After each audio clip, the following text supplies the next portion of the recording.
Hello दोस्तों, लिपि classes में आपका स्वागत है। फ्यू मिनट सीरीज में हम सुप्रीम कोर्ट की कुछ जजमेंट्स को डिस्कस करेंगे। हमने ये पाया है कि केस लॉज या सुप्रीम कोर्ट की जजमेंट्स GS2 पॉलिटी के अंदर मेंस में बहुत बार पूछी जाती हैं। बहुत अलग अलग तरीक़ों से आपको वहाँ पे पूछा जाता है। साथ ही साथ प्रीलिम्स में भी बहुत इंपॉर्टेंट हो जाता है कि कुछ इंपॉर्टेंट लैंडमार्क जजमेंट्स जो हैं उनके बारे में हमें पता हो। तो ऑलरेडी हम जैसे जैसे पॉलिटी पढ़ते हैं उसमें बहुत सारी जजमेंट्स पढ़ते हैं, लेकिन यहाँ पे मेरा एम्फेसिस या फोकस ये रहेगा कि आपको उन जजमेंट्स के पीछे की कुछ बैकग्राउंड स्टोरी भी बताऊं, ताकि आपको एक अच्छे तरीके से याद रहे कि सुप्रीम कोर्ट ने जो भी फैसला लिया है इन जजमेंट्स में या जो भी डायरेक्टिव्स दिए हैं उनके पीछे की कहानी क्या है।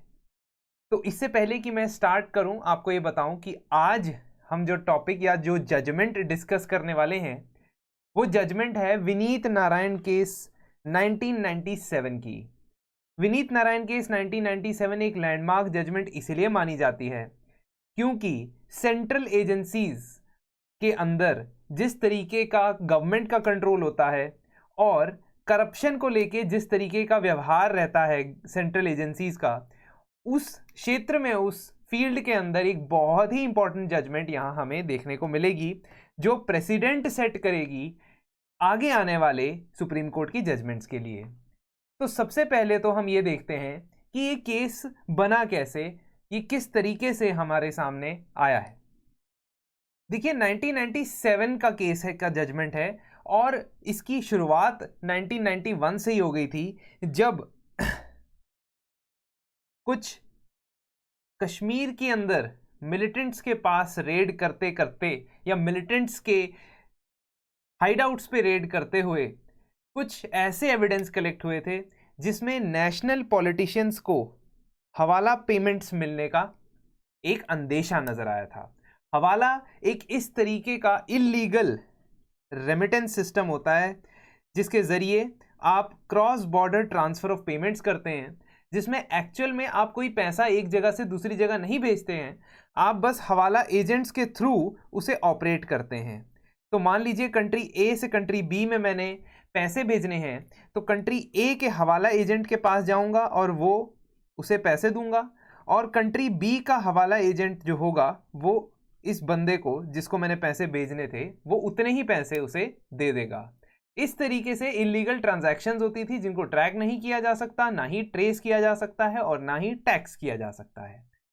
अब सुप्रीम कोर्ट ऑफ इंडिया ने क्या कहा कि आप इस इन्वेस्टिगेशन के तहत एक हिजबुल मुजाहिदीन के आतंकवादी अशफाक हुसैन लोन, इनको अरेस्ट किया गया दिल्ली के अंदर, और इनके इंटरोगेशन करते हुए ये पता चला पुलिस को कि ऑर्गेनाइजेशन की जो फंडिंग हो रही थी, हिजबुल मुजाहिदीन के पास जो फंडिंग पहुंच रही थी, उसमें कुछ हवाला ऑपरेटर्स का हाथ था, जिनमें SK जैन या जैन ब्रदर्स के नाम से जाने वाले दो भाई इन्वॉल्व थे। और इस इन्वेस्टिगेशन के दौरान CBI को यह भी पता चला कि SK जैन के पास कुछ डायरीज हैं, उन डायरीज में कई सारे हाई रैंकिंग पॉलिटिशियंस को दी गई पेमेंट्स थी और हाई रैंकिंग ब्यूरोक्रेट्स यानी सिविल सर्वेंट्स के भी नाम इनके अंदर आए। लेकिन इन्वेस्टिगेशन को उस वक्त रोक दिया गया जब यह पता लगने लग गया कि काफ़ी सारे ऑपोजिशन पार्टी के नेता और रूलिंग पार्टी के नेता, उस वक्त कांग्रेस की सरकार थी, इस हवाला स्कैम के अंदर शामिल हैं। इन्वेस्टिगेशन रुकी, ना ही जैन्स और ना ही उनकी डायरीज को आगे इन्वेस्टिगेट किया गया, और CBI के अफसरों का भी तबादला या ट्रांसफ़र कर दिया गया उस केस के अंदर जो लोग इन्वॉल्व थे। अब इसी के चलते जब कोई एक्शन नहीं लिया जा रहा है तो दोस्तों एक रिट पिटीशन होती है मैंडेमस की। आर्टिकल 32 के अंदर मैंडेमस ऐसी अथॉरिटी को इशू किया जाता है जिसको कोई ड्यूटी कॉन्स्टिट्यूशनल या लीगल बैकिंग से मिली हो और वो उसे परफॉर्म नहीं कर रहा, तो सुप्रीम कोर्ट को अप्रोच करके मैंडेमस की एक रिट इशू करवाई जा सकती है। सुप्रीम कोर्ट को अप्रोच किया एक जर्नलिस्ट विनीत नारायण साहब ने, और उन्होंने ये कहा कि आर्टिकल 32 के अंडर मैं आपको ये कहना चाहता हूं कि आप इनके अंदर इन्वेस्टिगेशन करवाएं।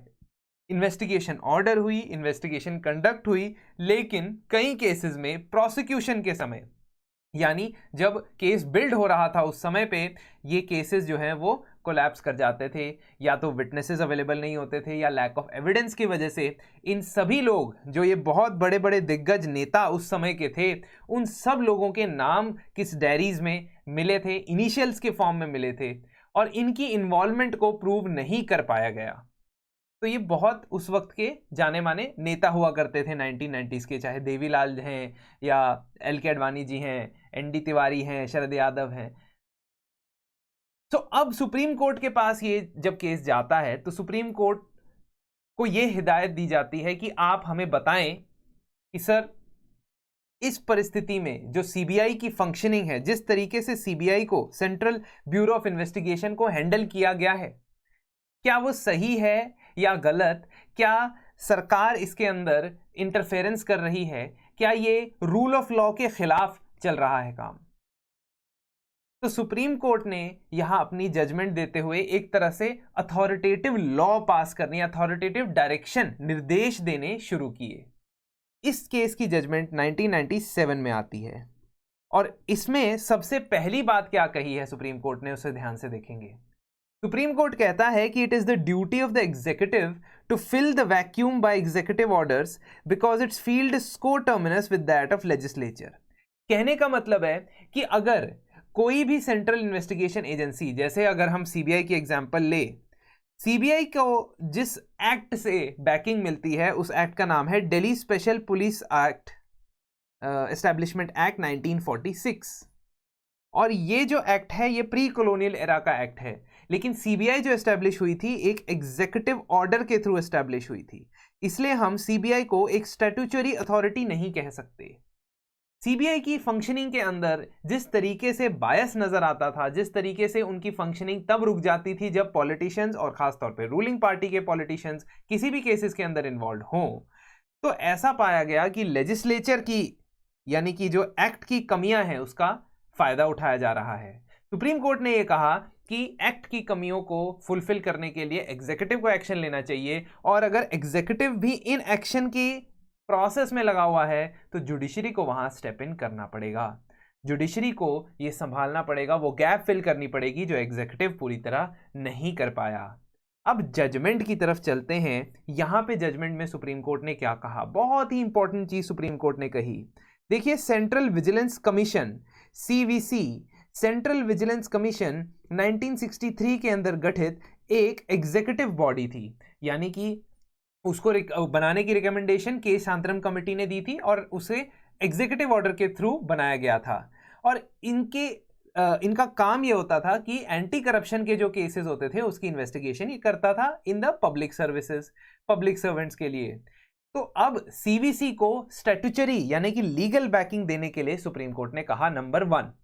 सेकेंडली, सीवीसी का जो चीफ विजिलेंस कमिश्नर होगा, यानी कि जो हेड होगा, उसकी सिलेक्शन एक 3 मेंबर कमेटी के द्वारा होनी चाहिए, जिसमें प्राइम मिनिस्टर, होम मिनिस्टर और लीडर ऑफ ऑपोजिशन, ये तीनों इन्वॉल्व रहें। तो उस कमेटी में 3 मेंबर रहेंगे।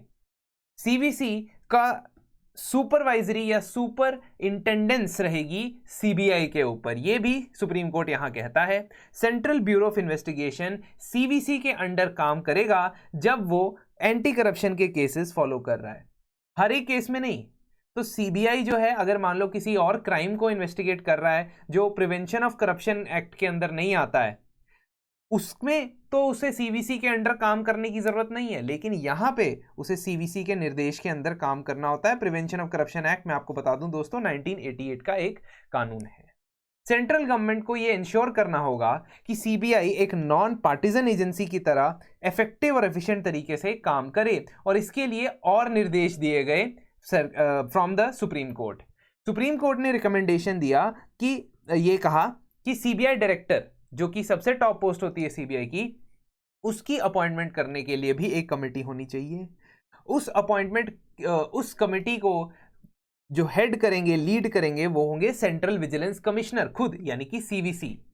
उस कमेटी के अंदर होम सेक्रेटरी मेंबर होंगे, पर्सोनल सेक्रेटरी मेंबर होंगे, और ये जो कमेटी जिनका नाम कहेगी उनको appointments committee of the cabinet उस रिकमेंडेशन के बेसिस पे सीबीआई का डायरेक्टर बना देगा। सुप्रीम कोर्ट ने यह भी कहा कि सीबीआई के डायरेक्टर की टेन्योर जो होगी वो 2 साल होगी, 2 इयर्स होगी मिनिमम, कम से कम 2 साल की टेन्योर होनी चाहिए। और अगर आप किसी सीबीआई के डायरेक्टर को कहीं और ट्रांसफर कर रहे हो, किसी और काम पे लगा रहे हो, तो आपको इस सिलेक्शन कमेटी से पहले अप्रूवल लेना पड़ेगा, उसके बाद आप उन्हें हटा सकते हो। साथ ही साथ सीबीआई डायरेक्टर को ऑटोनॉमी देने की भी बात की कि अपनी ऑर्गेनाइजेशन के अंदर वो जैसे एलोकेट करना चाहते हैं काम और केसेस जिसको देना चाहते हैं वो दे सकते हैं।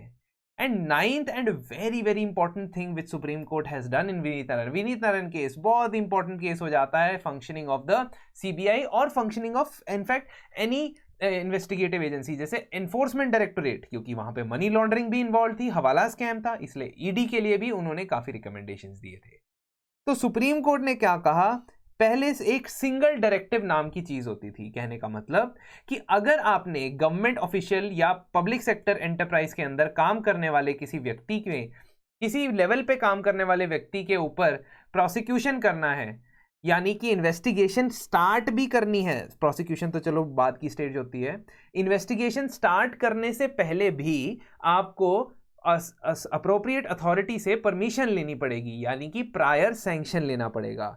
ऐसा हमारे क्रिमिनल प्रोसीजर कोड में भी है, सीआरपीसी में भी है, और in other acts also it was there. For example Delhi special police establishment act में भी ये एक तरह से जो जब उसको इंप्लीमेंट किया जा रहा था तो उसके रूल्स में ये लिखा गया था कि जब आपने किसी गवर्नमेंट ऑफिशियल के अगेंस्ट इन्वेस्टिगेशन स्टार्ट करनी है तो आपको प्रायर सैंक्शन लेनी पड़ेगी गवर्नमेंट अथॉरिटी की। अब ये चीज सुप्रीम कोर्ट को बिल्कुल पसंद नहीं आई और उन्होंने उसे स्ट्राइक डाउन कर दिया। उन्होंने ये कहा कि ऐसा कोई डायरेक्टिव नहीं हो सकता जिसके तहत एक बंदे के अगेंस्ट इन्वेस्टिगेशन तो बिना सैंक्शन के शुरू हो जाएगी, लेकिन दूसरे बंदे के अगेंस्ट सैंक्शन लेना पड़ेगा। इसका जो जजमेंट है उसका आफ्टरमाथ देखिए दोस्तों। 2003 में सीवीसी सेंट्रल विजिलेंस कमीशन को एक एक्ट के थ्रू, 2003 के एक्ट के थ्रू एक स्टैट्यूटरी स्टेटस यानी कि एक लीगल बैकिंग वाली बॉडी बना दिया गया। लेकिन इस एक्ट में एक और चीज ऐड की, सेक्शन 26C के अंदर सिंगल डायरेक्टिव वाली जो प्रायर सैंक्शन वाली जो कंडीशन थी वो दोबारा लगा दी है। सुप्रीम कोर्ट की जजमेंट के बावजूद हम देखते हैं कि सेक्शन 26 के अंदर they want that there should be prior sanction before investigation, और उनका जो पक्ष है वो ये है कि गवर्नमेंट ऑफिशियल्स के अगेंस्ट, गवर्नमेंट अफसर्स के अगेंस्ट कई सारे फेक केसेस, मॉडिफाइड केसेस आ सकते हैं, और उस फ्रिवलस केसेस को बचाने के लिए, रोकने के लिए हमें ये प्रायर सैंक्शन का प्रोविजन रखना पड़ता है। दोबारा 2014 में सुब्रमण्यम स्वामी केस के अंदर, तो दूसरा केस हम पढ़ रहे हैं, विनीत नारायण मेन केस है लेकिन इसकी सब छोटा सा केस आ जाता है सुब्रमण्यम स्वामी केस। सुब्रमण्यम स्वामी केस में 5 जज bench of the supreme court ने अगेन इस डायरेक्टिव वाले, जो सिंगल डायरेक्टिव वाली जो चीज है उसको खारिज किया। तो दिल्ली स्पेशल पुलिस एस्टैब्लिशमेंट का सेक्शन 6A जो कहता था प्रायर सैंक्शन के लिए, और प्रिवेंशन आपका सीवीसी एक्ट का सेक्शन 26C, इन दोनों को क्या किया गया, हटा दिया गया कि ये डायरेक्टिव नहीं चलेगा। मतलब आपको किसी भी अथॉरिटी की प्रायर सैंक्शन नहीं चाहिए। सुप्रीम कोर्ट ने यह कहा कि आर्टिकल 14 के खिलाफ है। Article 14 equality before law, equal protection of law होता है, और अगर आप कोई रीजनेबल क्लासिफिकेशन नहीं दे सकते तो आप एक ही लॉ दो लोगों के ऊपर अलग अलग तरीके से अप्लाई नहीं कर सकते, जो कि यहां पे देखा जा रहा था। तो एक तरफ तो वो बंदा जिसने, जो गवर्नमेंट ऑफिशियल नहीं है, उस हाई रैंकिंग ऑफिशियल नहीं है, और दूसरा वो बंदा जो हाई रैंकिंग ऑफिशियल है, उनमें डिफरेंस क्रिएट किया जा रहा था। तो इस वजह से इस डायरेक्टिव को हटा दिया गया 2018 में। अब देखिए सरकार बदलती है, सरकार अलग अलग पार्टियां पावर में आती हैं, लेकिन कुछ चीज़ों के ऊपर सरकार सहमत ही रहती है, चाहे वो ऑपोजिशन पार्टी आ जाए पावर में या वो पुरानी इनकम्बेंट पार्टी हो। ये प्रायर सैंक्शन वाला जो फलसफा है, ये प्रायर सैंक्शन वाला जो पॉइंट है ना, ये प्रिवेंशन ऑफ करप्शन एक्ट के अंदर ही ऐड कर दिया गया। कब ऐड किया गया? 2018 के अंदर prevention of corruption amendment act के थ्रू। इसमें आप साफ साफ देख सकते हो सेक्शन 17A क्या कहता है कि कोई भी पुलिस ऑफिसर जब इंक्वायरी करेगा, इन्वेस्टिगेशन करेगा पब्लिक सर्वेंट के against in matters of corruption, तब उसे हमेशा ही उस अथॉरिटी से परमिशन लेनी पड़ेगी जिसे अप्रोप्रिएट अथॉरिटी यहां पे ठहराया गया। तो फॉर एग्जांपल अगर वो यूनियन गवर्नमेंट के पास काम कर रहा था तो यूनियन गवर्नमेंट से परमिशन लेनी पड़ेगी, और अगर स्टेट गवर्नमेंट के पास काम कर रहा था तो स्टेट गवर्नमेंट से परमिशन लेनी पड़ेगी before you are going to investigate. तो प्रायर सैंक्शन वाला जो पॉइंट है दोबारा यहां ऐड कर दिया गया, लेकिन इसमें एक ट्विस्ट है। क्या? इसमें कोई रैंक ऑफ ऑफिसर नहीं बताया गया, इसमें यह बताया गया कि committed by public servant where the alleged offense is relatable to recommendation while in the discharge of his duties। तो कहने का मतलब यहां यह नहीं कहा गया कि जॉइंट सेक्रेटरी से ऊपर वाले अफसर के लिए या सेक्रेटरी पोजीशन वाले बंदे के लिए आपको प्रायर सैंक्शन लेना पड़ेगा, नहीं। इनफैक्ट एक्सपेंड कर दिया ये कहते हुए कि कोई भी पब्लिक ऑफिशियल अगर अपनी पब्लिक ड्यूटी करता है और उसके संदर्भ में, उसके कॉन्टेक्स्ट में उसके अगेंस्ट करप्शन चार्जेस लगते हैं, तो वो करप्शन की इन्वेस्टिगेशन तभी शुरू हो सकती है जब गवर्नमेंट अथॉरिटी की प्रायर परमिशन हो। तो अगेन डायरेक्टिव जो है घूम फिर के ना हमारे लॉ बुक्स में, हमारे स्टैट्यूट्स में आ जाता है, और इसी तरीके से विनीत नारायण केस की कुछ रिकमेंडेशंस तो मानी गई हैं और उसको इंप्लीमेंट किया गया है, जैसे हमने सीवीसी की बात की, लेकिन कुछ रिकमेंडेशंस पे अभी भी थोड़ा सा डाउट हमें है कि कितना हद तक ये चल रही है। दोस्तों, इसी के साथ हमारा ये विनीत नारायण केस का डिस्कशन खत्म होता है, समाप्त होता है। आपको यहां मैं ये बता दूं कि हमारा प्रीलिम्स 2023 मेंटोरशिप प्रोग्राम ऑनगोइंग है, जिसके अंदर आप एकेडमिक और स्ट्रेटेजिक दोनों तरीके की मेंटोरशिप को अवेल कर सकते हैं इन जस्ट 4049 रुपीज़, और आपको स्पेशल डिस्काउंट भी मिलेगा इस प्राइस के ऊपर। साथ ही साथ अगर आप प्रीलिम्स की टेस्ट सीरीज के साथ ये मेंटोरशिप लेना चाहते हो तो आपको 30 high quality test with 12 fundamental, 9 advanced और 9 फुल लेंथ टेस्ट, 30 टेस्ट मिलेंगे, और साथ साथ इन दोनों मेंटोरशिप का आप फायदा उठा सकते हो। स्ट्रेटेजिक मेंटोरशिप में आपको सिलेक्टेड कैंडिडेट से लॉन्ग टर्म जो इश्यूज होते हैं आपकी प्रिपरेशन के वो डील किए जाएंगे, और एकेडमिक मेंटोरशिप के अंदर आपके डे टू डे इश्यूज के, डाउट्स के रेजोल्यूशन करवाए जाएंगे, और आपसे आपका एक शेड्यूल भी पर्सनलाइज्ड बना के दिया जाएगा। तो दोस्तों, आप इन सभी कोर्सेज को अवेल कर सकते हैं। अगली बार तक के लिए धन्यवाद।